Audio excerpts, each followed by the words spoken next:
Welcome and grand rising to all you beautiful souls of light and friends. Another segment is CLG Viewpoint, and I am Cindy Lorraine Grais. Today's Tuesday and had a great long weekend, and I hope you had one too. Did a lot of shopping at the farmer's market. It was a lot of fun. Well, today it is Tuesday, and in the Kingdom of Canada, under natural law, it is Divina Industria, Divine Light, day 22, year 0035, which is Tuesday, May 20th, 2025. Well, each segment, I like to start with a sage clearing to clear out all the negative energies in our space. So what you do is you light up a sage stick, which I love growing in the garden. I picked up some more plants yesterday. And to clear out all the negative energies in our space so we can start off in a perfect, positive place. Only divine love and divine light is allowed here. And so it is. Well, today we'll be covering Lytton offers several health benefits. And international news, Captain Ibrahim Traoré, message to the United Nations. Africa will not kneel. Under local news, employees fired after BC City finds $295,000 in unreconciled gift cards. It frustrates everybody here. 11 homes, one business rebuilt since wildfire in Lytton, BC. Groundbreaking ceremony for 50-unit Yellowknife public housing complex. Amid the ongoing U.S. trade war, Loblaws and Wal-Mart are warning of a surge in grocery pricing. Now on to the video. Health benefits of sleeping on linen sheets. But back in the 1900s, hospitals only used linen sheets. Why? Because they knew something we've completely forgotten. Linen isn't just a fabric, it's healing. And that's why I switched to sleeping on 100% linen sheets. Linen naturally emits light frequencies that support the body's recovery. Patients used to heal faster just by lying on it. At the cellular level, your body can literally absorb the energy from flax. Linen is that compatible with human cells. Dr. Otto Warburg, a Nobel Prize winner, discovered that the human body vibrates between 70 to 90 megahertz when it's healthy. Chronic disease, below 50. Terminal illness, below 15. Now get this. Linen vibrates at 5,000 megahertz. Polyester, nylon, acrylic, they vibrate at 0. No energy, no healing, no good, and linen doesn't stop there. It's hypoallergenic, antibacterial, and antifungal. That means it fights off bacteria, mold, and dust mites. If you've got allergies, sensitive skin, trouble sleeping, or even restless legs, linen could be the change your body's been craving. Now on to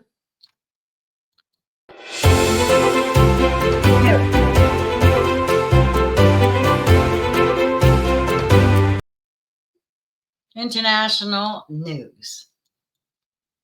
Captain Ibrahim Traoré's message to the United Nations. Africa will not heal. Pan American Dreams, May 16, 2025. In this gripping fictional address, the United Nations General Assembly, Captain Ibrahim Traoré of Burkina Faso delivers a thunderous speech that echoes across borders.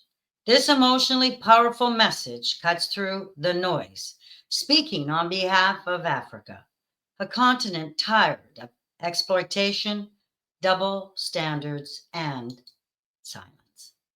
Now on to this wonderful video. The speech is just absolutely profound. Honorable delegates, heads of state, leaders of nations, distinguished representatives of peoples great and small, I greet you not as a career diplomat, nor as a man bred for banquet halls and handshakes. I do not come to you speaking the rehearsed language of polished politics. I come to you as a soldier of my people, as a guardian of a wounded land, as a son of a continent that has carried the cross of the world, yet has never worn its crown.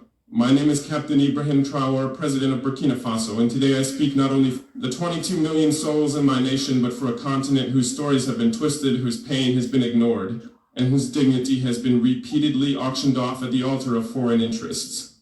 Africa is not Tobago. Africa is not a battlefield. Africa is not your experimental puppet, your warehouse of raw materials. Africa is rising not to kneel, but to stand. And today I say before this great assembly of nations, Africa will not kneel, one on the false generosity of global politics.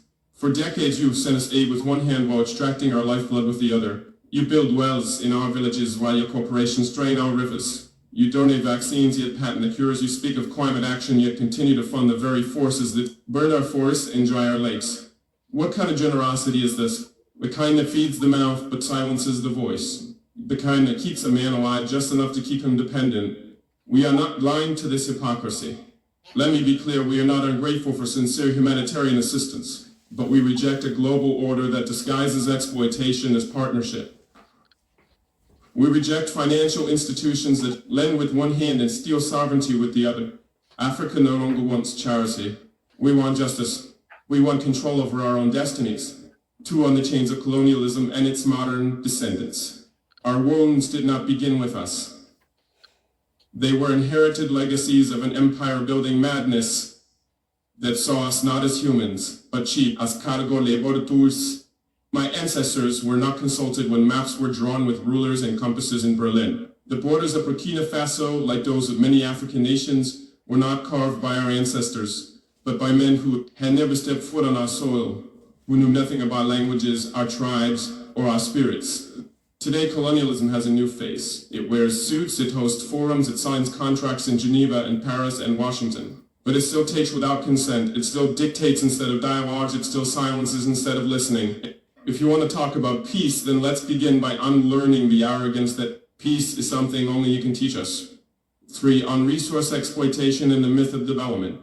They call us developing as if the theft of centuries did not set us back, as if the gold from our lands, the diamonds from our rivers, the oil beneath our feet did not build the very skyscrapers in which this assembly sits. Let us speak plainly. Burkina Faso is rich, Africa is rich in minerals and culture and wisdom and youth. But you have taught us to measure richness in GDP and export value. You call it development when a foreign company owns 90% of a gold mine on our land. You call it progress when your security forces guard cobalt mines but not our children's schools. That is not progress, that is piracy with legal documents. From now on, we will define development on our own terms. Development that puts children in classrooms, not minerals on cargo ships. Development that respects the land, the people, and the soul of a nation. 4. On sovereignty and interference.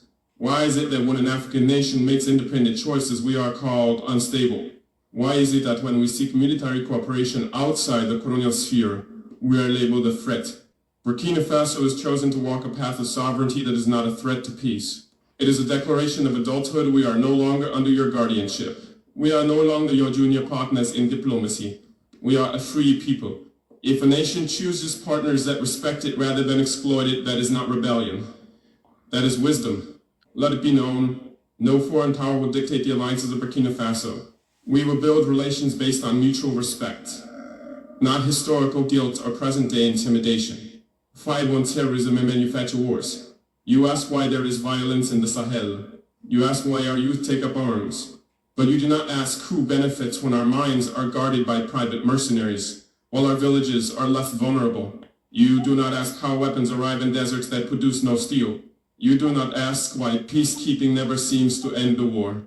The truth is, many of the so-called solutions to African security problems are merely business models. Endless conflict has become a market, and African suffering has become a subscription-based service. Burkina Faso has decided to break that cycle. We will fight terror, but not with dependency. We will secure our nation not with foreign dictates, but with national dignity. 6. On migration and human dignity. We do not want our youth drowning in the Mediterranean. We do not want our brightest minds fleeing to countries that once called us savages. We do not want remittances. We want reasons for our people to stay. Why do our youth flee? Not because we lack beauty, but because we are made to lack opportunity. Not because we hate our land, but because our land is treated as someone else's property. Migration is not a crisis, it is a symptom. of wars we did not start, of loans we did not need, of a world order that tells our youth their only value lies outside their own homes. The solution is not border fences. The solution is justice for 7 on Africa's place in the world. Africa is not a mistake to be fixed. Africa is not a failed continent. Africa is the womb of the world, the cradle of civilization, the keeper of tomorrow's hope. We have been made invisible in global decisions that affect us deeply. At the UN Security Council, Africa with 54 sovereign nations has no permanent seat. What justice is this? You call it balance? We call it betrayal. You speak of democracy, yet uphold a global structure where the powerful few veto the dreams of the many. We will no longer whisper in rooms where we deserve to speak with full voice. Aid on faith and spiritual dignity. We are a spiritual people. Before your cathedrals, our ancestors sang to the sky. Before your missionaries, we knew the language of the rivers and the laws of the sacred forest. Christianity came, Islam came, and we received them not as slaves, but as seekers. But now we ask, will the church and the mosque stand with us, truly with us, when all people are displaced by greed, masked as globalization? Will your pulpits echo our cries or only repeat the songs of the powerful? Faith, too, must be decolonized. It must walk with the poor, not the privileged. 9, on unity among African nations. This is not a speech from one country. This is the stirring of a continent. You see Mali, Niger, and Burkina Faso forming a new bond. You fear our unity. Whilst, because it threatens the myth that Africa can only rise under your supervision, we are uniting not to wage war, but to wage dignity, to pool our courage, to share strength, to protect each other when the world turns its back. Pan-Africanism is not a dream. It is our lifeline, and we will build it stone by stone, heart by heart, with or without your approval. 10, to the youth of Africa, to the young boy selling oranges by the roadside, to the girl who walks 10 kilometers to attend school, to the child whose only toy is a stone but who dreams of stars. You are the reason we fight. Do not believe the lie that your continent is cursed. You are the blessing. Do not envy foreign passports. Be proud of your name, your land, your roots. The world may not applaud you now, but the future will speak your name in honor. 11 final words, we will not kneel.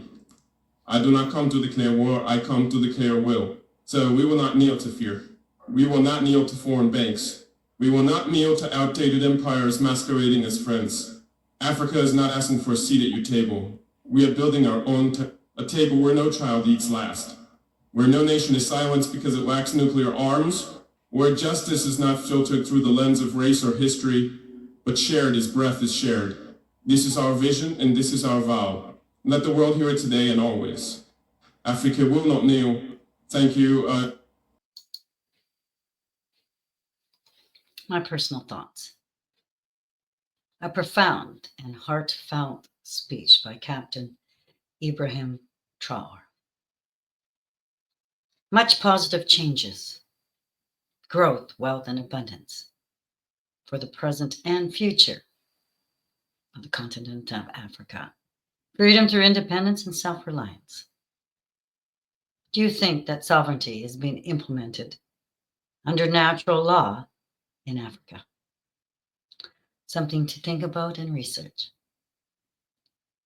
Now, on to local news. Employee fired after BC City finds $295,000 in unreconciled gift card purchases. CTV News, written by Lisa Stacey, May 15, 2025. An employee has been fired and police have been called, and after a review by the city of Richmond, BC, found nearly $300,000 in unreconciled gift card purchases, the municipality announced on Thursday. Gift cards were purchased by the city over a 3-year period as a part of an employee recognition program, a statement from the city of Richmond said. A review of the program found that $446,000 in gift cards were purchased between January the 1st, 2022 and December 31st, 2024. But only $151,000 in gift cards have been accounted for. During a comprehensive review of the program, the city identified inconsistencies in gift card purchases, the statement from the city said. The review found a total of approximately $200 and $95,000 of gift card costs remain unreconciled. As a result, the city is continuing to conduct a forensic audit of gift card purchases and has referred the matter to the RCMP. In addition, following a personnel investigation, an individual's employment with the city was concluded. No additional information will be provided while an investigation is underway, according to the city, which says its employee recognition programs are being restructured to eliminate the use of gift cards. Personal thoughts. Do you think that this forensic audit will be under the jurisdiction of natural law? It frustrates everybody. Here, 11 homes, one business rebuilt since the wildfire in Lytton, BC. CTV News, written by Michelle Brunoro, published May 16, 2025. Alongside the empty lots in the BC village of Lytton, there are new homes and a slowly returning sense of community. Quote, I look around and it's very comforting to see the same families moving back, close quote, said Jennifer Thoss, who recently moved from an RV to her newly rebuilt home. I've been staying in a fifth wheel just down the street here. It was a bit rough through the winter with no running water. Things froze, recalled the teacher and Lytton counselor. She lost her home in June of 2021 when a wildfire destroyed 90% of the village. She had replacement insurance, but many of her neighbors and fellow community members had no insurance or not enough. It has been 4 years since the fire, and just 11 homes have occupancy permits, including the newly built home Mayor Denise O'Connor moved into earlier this month. Quote, it feels really good. Everything is so new. It's definitely so different from the old house, close quote, O'Connor said. A handful of items salvaged from the old house sit in a special box that hangs on a wall in her home. It's a piece of history now, and I think that's important to keep that alive, she said. It's not only homes being rebuilt, the first business has only officially reopened in Lytton too. I'm starting over at 72, so it was a big decision, said Lorna Fandrich of the Lytton Chinese History Museum. She said after the museum burnt, efforts to sift through the ashes uncovered historical pieces that had survived the flames. About 200 pieces, 40 of which were reasonably good shape, she said. The best of the pieces are now back on display. Items too damaged for display fills racks in the basement. Quote, it was such a grand collection, I don't think I'd ever be able to replace what we did have here, she said. Donations helped restore some of her collection and helped bring the museum back to life. After it was found, the original building was underinsured. Quote, Chinese people, other history groups, individuals came to me then and they donated just under $150,000 and said, please replace the building, Fandrich explained. She's eager to see other businesses also reopen, saying change has come slow. It frustrates everybody here, I think. There are bureaucratic issues. There are archaeology issues. There are issues with the building code, explained Fandrich.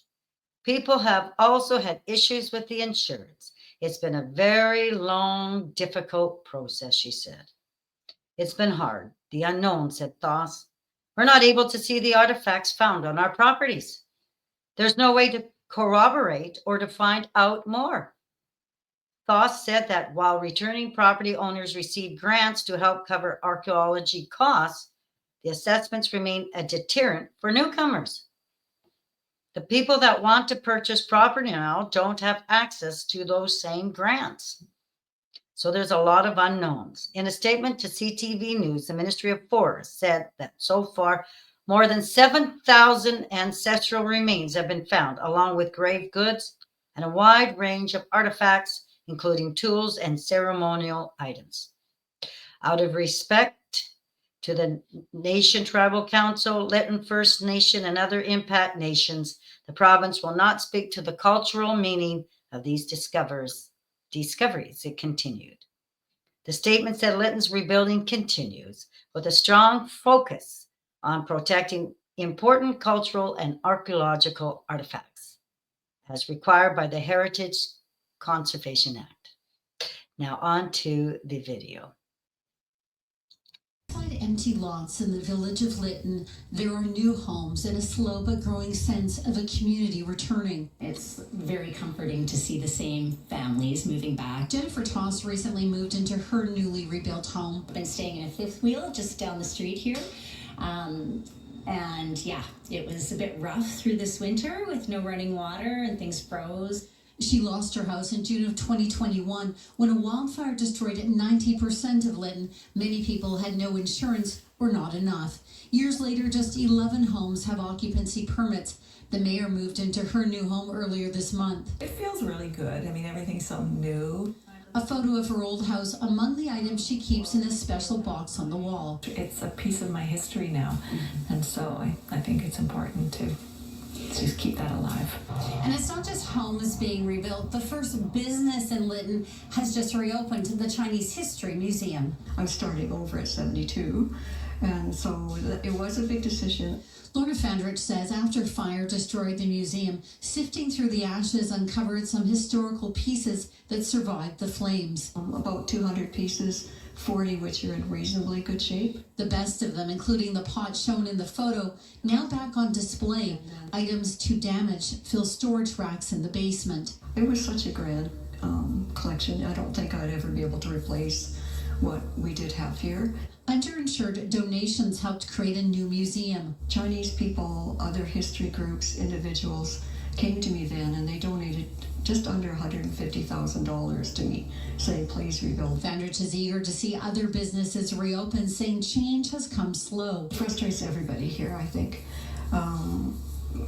There's bureaucratic issues, there's archaeology issues. Each property faces a mandatory and often costly archaeological assessment before rebuilding. It's been hard, the unknowns. We're not able to see the artifacts that were found on our properties. And she says while returning property owners received grants to help cover archaeology costs, these assessments are a deterrent for newcomers. The people that want to purchase property now don't have access to those same grants.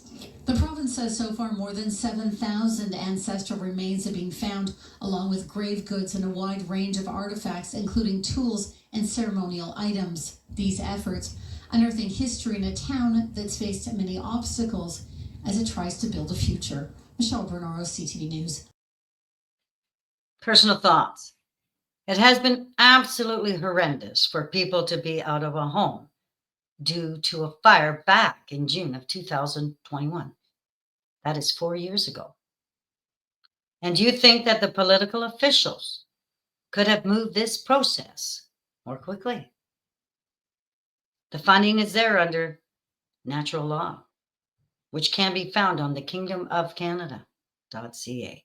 Yes, the kingdomofcanada.ca. You can find the decrees of natural law. Groundbreaking ceremony for 50-unit Yellowknife public housing complex.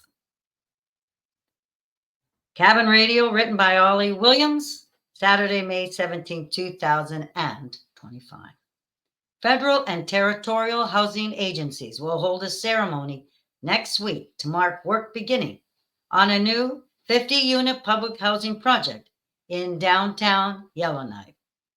25 barrier-free bachelor suites and 25 two-bedroom suites will be built across 50th Street and Center Square Mall on a vacant lot between the Gold Range and the Raven. Housing Northwest Territories, the Canada Mortgage and Housing Corporation, and the City of Yellowknife will hold a Tuesday groundbreaking ceremony at the site. Those levels of government say the building will feature a sustainable design with mass timber construction for rapid assembly and biomass heating. The units are expected to be available by the fall of 2026. This project is a major step forward in addressing the housing shortage in the Northwest Territories, the territorial government stated on Friday. Housing Northwest Territories began the process of taking over the vacant lots, which the city had been trying to fill for years, late in 2024. The city has donated the land, which it has equated to an $825,000 contribution. The project will provide sustainable, affordable housing for seniors, singles, and small families in a mixed-use building, which co-locates housing service providers in an accessible downtown location, the GNWT stated. The project reflects Housing Northwest Territories' commitment to energy efficient, climate resilient housing solutions in the Northwest, in the North. Personal thoughts. Housing, housing, and housing under natural law, but also, importantly, that it is imperative that all people who are homeless have a home. All who are homeless have a home, as it is illegal in the Kingdom of Canada to have anyone without a home. Global News, May 17, 2025. Amid the ongoing U.S. trade war, Loblaws and Wal-Mart are warning of a surge in grocery pricing as pre-tariff inventory is set to run out. Loblaws CEO Per Bank warning as many as 6,000 products could be impacted within the next 2 months. Joining us with more on the grocery pricing is Sylvain Charlebois, Director of Dalhousie University's Agri-Food. And on to the video. Trade war, Loblaws and Wal-Mart are warning of a surge in grocery pricing as pre-tariff inventory is set to run out. Loblaws CEO Per Bank in a warning as many as 6,000 products could be impacted within the next 2 months. Joining us with more on this is Sylvain Charlebois, Director at Dalhousie University's Agri-Food Analytics Lab. Nice to see you. Good morning. All right, now this is cause for concern, obviously, but also because these are two massive companies, Loblaws and Walmart. So if they're starting to warn of this happening and they must mega buy, what does that mean for the rest of, I guess, of businesses and us? Yeah, no, so good question. So one is a Canadian company, the other is an American company, Walmart. So let's start with Loblaw, because there are two different stories there. So with Loblaw, you probably know that there's a T right next to the price in their stores if a product was impacted by tariffs. They have about 1,000 products right now, and what was said this week by Pierre Bank, the CEO of Loblaw, is that number will go up to 6,000 over the next couple of weeks. The good news is that it's actually probably going to be temporary. Why? Because Mark Carney, our Prime Minister, has decided to actually eliminate most counter tariffs implemented by Ottawa as of May 7th last week. So my guess is that Pierre Bank is basically going to have to go through some of that inventory that were impacted by tariffs. But by the end of June, early July, we're expecting prices to stabilize in Canada. So that's the new. Now, Walmart is a U.S. company, so my reading of the announcement at Walmart in the U.S. was really to point fingers at the flawed policies of Donald Trump. Really, implementing tariffs will make the life of Americans harder and more expensive. I think that's really what it's all about in the United States. Okay, so the products that we're looking at that might face some increases, do you know what they might be? So over the last few weeks, we've seen increases in produce, particularly. Not necessarily because of tariffs, it's because, well, Canadians were rejecting American produce. And so grocers had to procure food from other places around the world. And if you're, I don't know, buying grapes from South Africa or Peru, chances are they're probably going to be more expensive than grapes coming from California, right down south from you guys. So that's kind of what's going on there. It's center of the store, pantry goods, dry goods. That section has gotten more expensive the last few months. And the freezer aisle also another area where we saw higher prices, and it's probably going to be the same for the next several weeks. Our expectation again is to see prices increase anywhere between 3 to 5%, not 25%, 3 to 5% by the end of this year, with the exception of some products like coffee, beef. Those products will likely going to increase by more than 10%, unfortunately. Wow, that is significant, and those have already gone up quite a bit in price as Yeah. it is, just on their own. Okay, so do you think we'll see a shortage of products? I don't think so. And if you see an empty shelf, it means that the grocer is renegotiating a contract with someone else or has decided to delist the product. Are we going to run out of food, or are we going to see empty shelves because someone ran out of food to sell? The answer is no. We don't expect any shortages at all. Now, again, the U.S. is a different story because there's lots of disruptions there because of, well, they're in a fight with the world. So things are way more complicated in the U.S. than in Canada. But for Canada, we should be fine. All right, well, buy local as much as you can, I guess, at the end of the day. All right. Buy Canadian, absolutely. Buy Canadian. Thanks so much, Sylvain. That's Sylvain Chambois joining us. Merci. Personal thoughts. Buying local food products is definitely the way to go. I was recently at a farmer's market and was so impressed with the food that was being sold. I picked up a 5-kilogram box of organic apple juice. I picked up organic soup base and an organic lemon ginger drink mix. That was absolutely delicious. It was so much fun shopping locally at the market. Had lively music and families and lots of people, especially meeting some beautiful farmers from the area. It was quite a wonderful time. And now I am Cindy Lorraine Grais of CLG View Point, and I thank you so much from the bottom of my heart for you being here with me today. If you feel compelled to, please share this forum with others. I'm going to end off with a video of pictures of the farmer's market that I took, and I added music to it. I hope you enjoy it. Have a wonderful day and fabulous day. See you on Divina Industria Divine Life. Day 23, year 0035, Wednesday, May 21st, 2025.